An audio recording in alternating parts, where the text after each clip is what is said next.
তো গাইজ আমরা আগের ভিডিওতে অবশ্যই তোমাদেরকে দেখিয়েছিলাম যে আমরা রথ টানবো বলে দীঘার মন্দিরের বাইরে আমরা অপেক্ষা করছিলাম।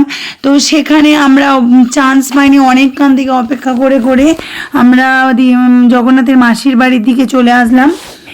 কারণ আমরা দেখলাম যে এদিকটায় সমুদ্রের ধারও আছে, এখানটা হাওয়া হবে। আর আমরা এই দেখো ফাঁকা জায়গা, এখানে মাসির বাড়ি, তখন কেউ লোকজন এসে পৌঁছায়নি, খুবই 2-4 জন হাতে গোনা। তো তারপরে দেখো এই যে রথ পৌঁছে গিয়েছে মাসির বাড়ির দিকে।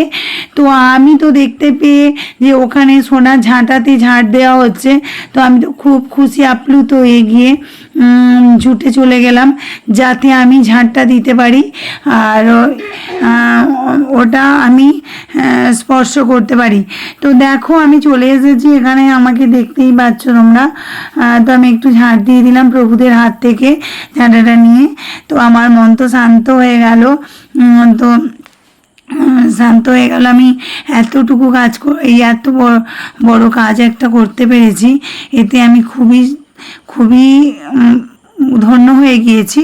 তো যাই হোক, ওখানে দেখো আমার খানিকটা ওয়েট করলাম।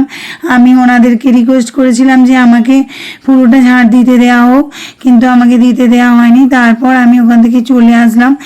এই যে প্রভুকে রথ থেকে নামিয়ে তারপরে মাসির বাড়িতে ঢোকানো হচ্ছে।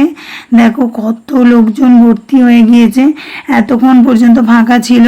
তো সবাই অপেক্ষা করছে এই সুন্দর মুহূর্তটা উপভোগ করার জন্য।